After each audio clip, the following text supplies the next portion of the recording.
Real year measurement. Real year measurement. So That real year means- means real ടൈമിൽ നമ്മളൊരു signal കേൾക്കുന്നതിന്റെ strength correct ആണോ എന്ന് നമുക്ക് measure ചെയ്യാനായിട്ട് പറ്റും. Oh, so that is like an artificial ear.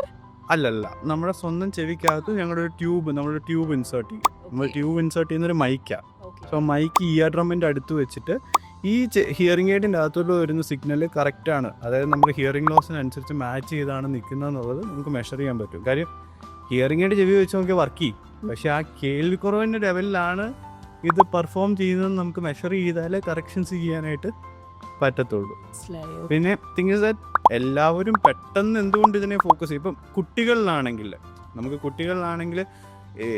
Have you seen ഒരു 5-6 കൊല്ലം കഴിഞ്ഞിട്ടായിരിക്കും ചിലർ diagnose ചെയ്യുന്നത് അത് കുട്ടിക്കൊരു ഹിയറിംഗ് ലോസ് ഉണ്ടെന്ന്.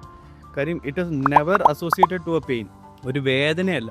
എന്നായിരുന്നു കരഞ്ഞ് ബഹളം വെച്ച് നേരത്തെ ഇത് വന്നേനെ. ഒരു സിംറ്റം പെട്ടെന്ന് കാണിക്കുന്ന ഒരു പ്രോബ്ലം അല്ല ഹിയറിംഗ് ലോസ്. ഹിയറിംഗ് ലോസ് ഗ്രാജുവലായിട്ട് അവരുടെ എന്താ പറയുക ബ്രെയിനിൻ്റെ അകത്താണ് മോഡിഫിക്കേഷൻസ് വരുന്നത്. അവർ ആ ലോസിനനുസരിച്ച് ജീവിച്ച് അതിനനുസരിച്ചാണ് അവർക്ക് ചേഞ്ചസ് ഉണ്ടാവുക. പക്ഷെ വൺസ് ആ ചേഞ്ച് വന്ന് ബ്രെയിൻ അഡാപ്റ്റായി മോൾഡായി കഴിഞ്ഞാൽ പിന്നെ അതിനെ ചേഞ്ച് ചെയ്യാൻ ഭയങ്കര ബുദ്ധിമുട്ടുള്ള കാര്യം.